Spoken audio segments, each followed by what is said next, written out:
Frequency Podcast Network. Stories that matter, podcasts that resonate. If you heard it when it happened, you definitely remember it. Because this one was everywhere. Mr. McMillan, would you like 30 seconds more? Allow me to introduce myself. I represent the rent is too damn high party. People are working 8 hours a day and 40 hours a week to some a third job. Women can't afford to take care of their children, feed their children breakfast, lunch, and dinner. You should be aware that that was more than 13 years ago. And yes, it makes me feel old too. But more importantly, the damn rent is now higher than ever. While that's not entirely surprising, the cost of everything, after all, is higher. The rent in many places in Canada is all but unaffordable now. And it's not like landlords needed help to jack these rents, but they're getting it. The U.S. Department of Justice is investigating software that helps landlords go higher than ever before when setting their prices. They allege that it is basically digital price fixing. And it's not just happening in America.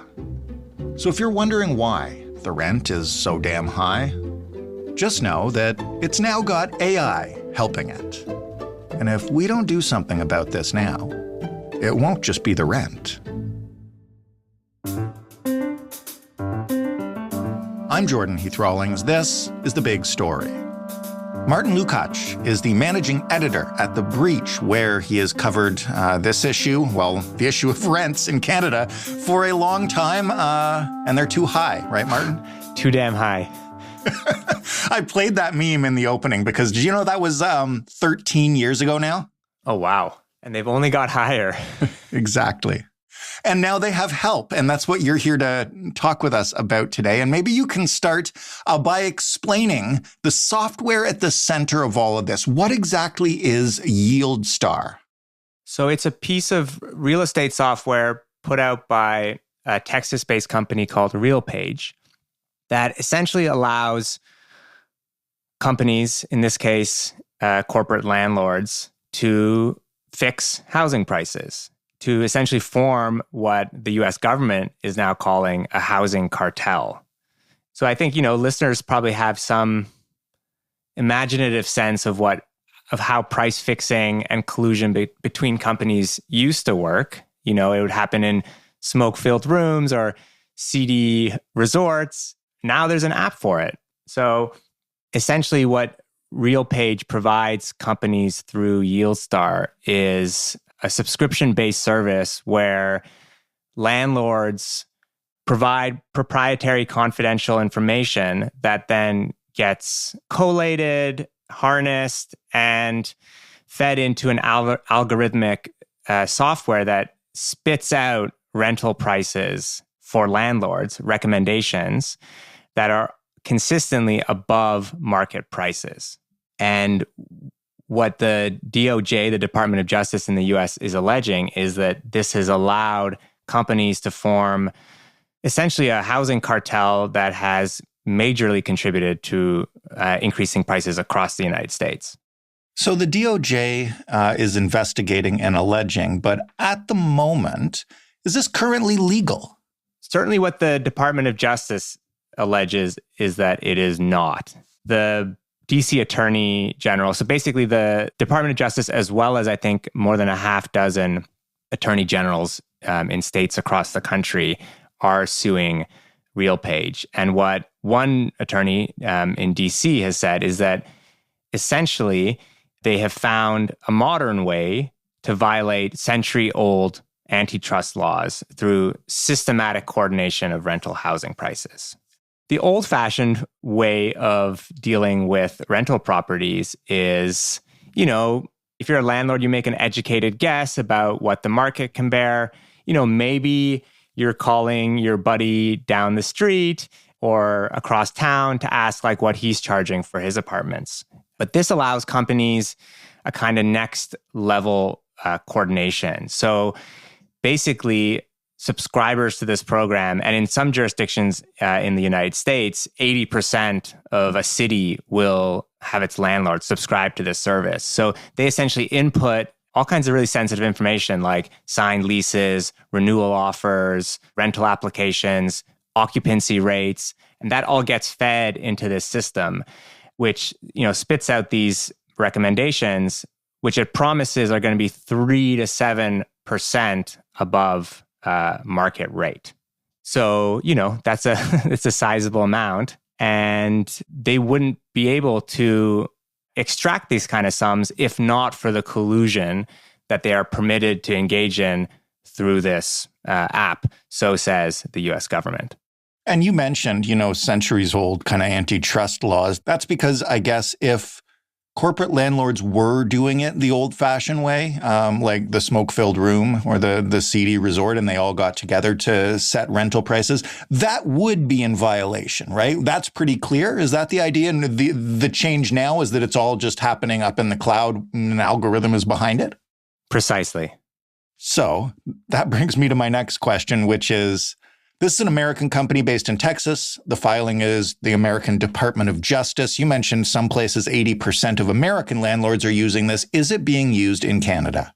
Well, so as we discovered through our latest report, it is in fact being used in Canada. And we discovered through a case in Toronto, in Weston, in Greater Toronto area, there's a few properties where the tenants have been engaged in a rent strike for upwards of a year and a half now, where they've been withholding their rent in protest of the high rents. And they have a case that's going through the tenant landlord board. And in that case, the company Dream Unlimited, their property managers filed an affidavit.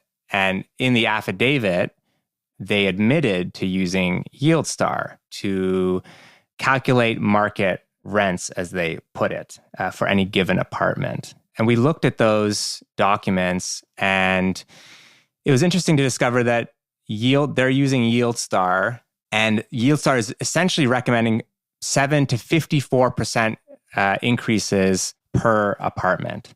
Now, what was interesting is that the company wasn't using the high range of those rents. They have themselves been capping rents at 9 to 10%. Which is still, quite high.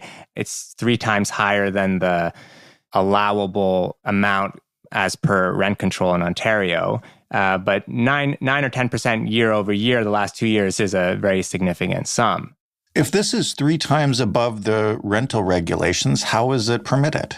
Well, so in this case, the building in question at 2022 John Street has no limit because Premier Doug Ford removed controls on any rental units built or occupied after November 2018. And this building was first occupied in 2019. So one of the concerns of the tenants union is that with no limits, who knows how high the rents could go if, the company continues to take recommendations from this app, if they start taking the higher end recommendations. So that's a big concern.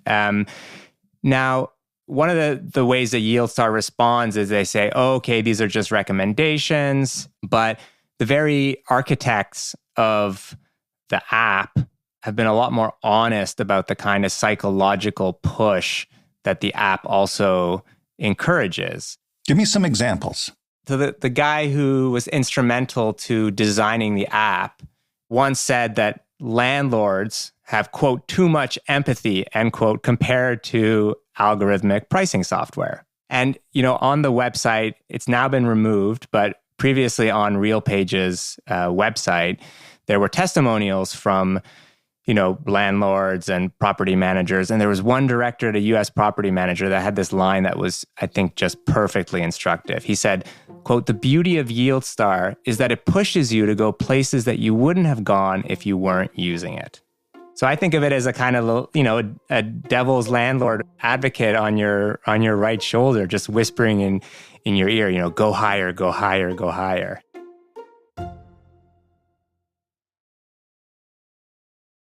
And when you asked the rental corporation in question for this building, at least, about YieldStar, what did they say, if they even responded? Well, they didn't provide a comment, but what they did do was fire the property manager who admitted in the affidavit to using YieldStar, which seems to me about as good an admission of guilt as you can get.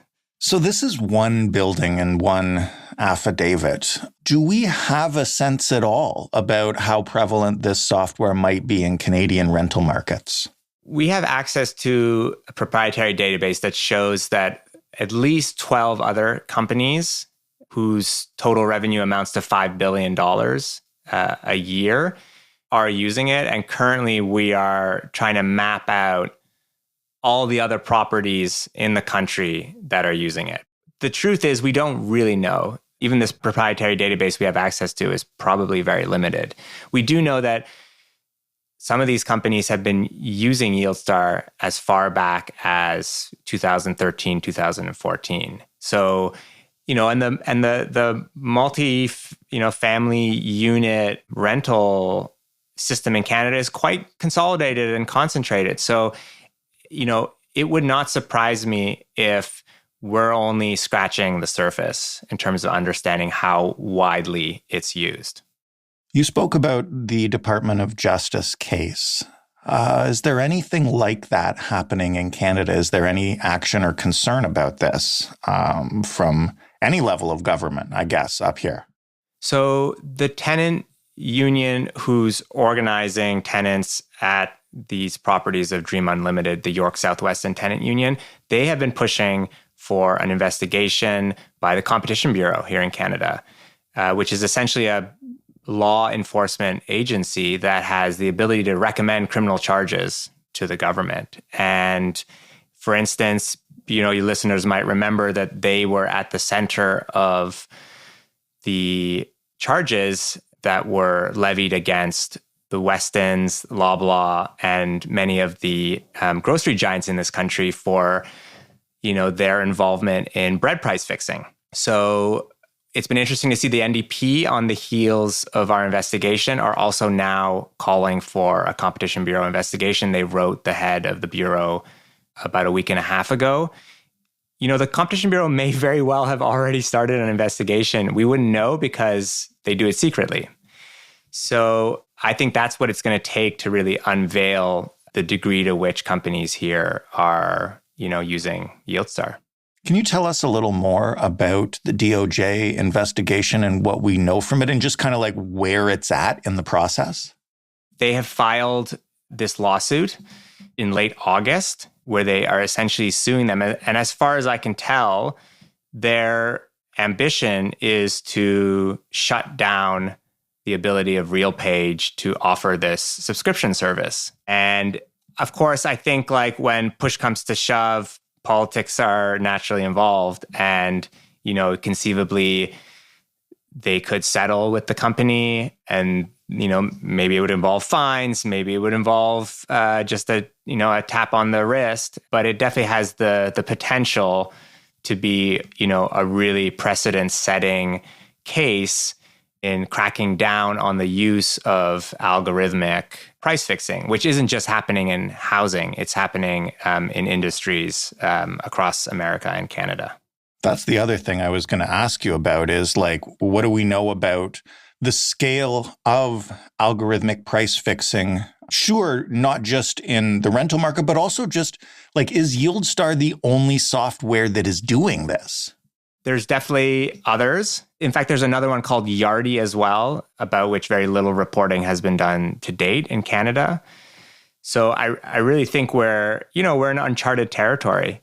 And I think there is a real onus on our government to investigate and crack down, taking the lead of these tenant union groups and journalists who are working on this. But yeah, it's uncharted territory across the board. I mean, we know it's being used in the grocery industry. We know it's being used in gas pricing as well. It really is central to, increasingly central to the, corporate profiteering of the 21st century. And even on a micro level, when we talk about things like digital menu boards at fast food chains, I don't know if you remember that huge discourse around Wendy's potentially doing like surge pricing for hamburgers, right? Like, exactly. Is this something, I guess, that can be tackled piece by piece like this with the DOJ going after this software company? Or is this something that governments like need to wrestle with in the big picture?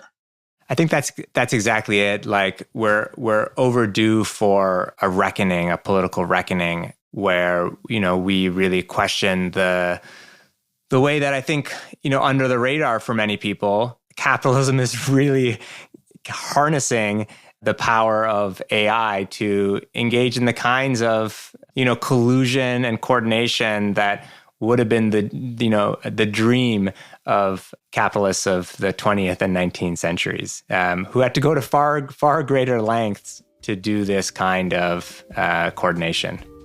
It is amazing to think that 13 years ago we had the rent is too damn high, and now AI says that the rent is actually too damn low. That's a really great way of putting it. Martin, thank you so much for this. Thanks for having me. Martin Lukacs, managing editor of The Breach. That was The Big Story. For more, you can head to thebigstorypodcast.ca. You would be shocked, I know, to realize that we cover rents a lot on this program because they are so damn high. You can leave us feedback or just send us some of your rental horror stories by writing to us at hello@thebigstorypodcast.ca or calling us and leaving a voicemail at 416-935-5935. You can listen to The Big Story wherever you get your podcasts, which now includes Seeker, Seekr, and, of course, includes your smart speakers when you ask them to play The Big Story podcast. Thanks for listening. I'm Jordan Heath Rawlings. We'll talk tomorrow.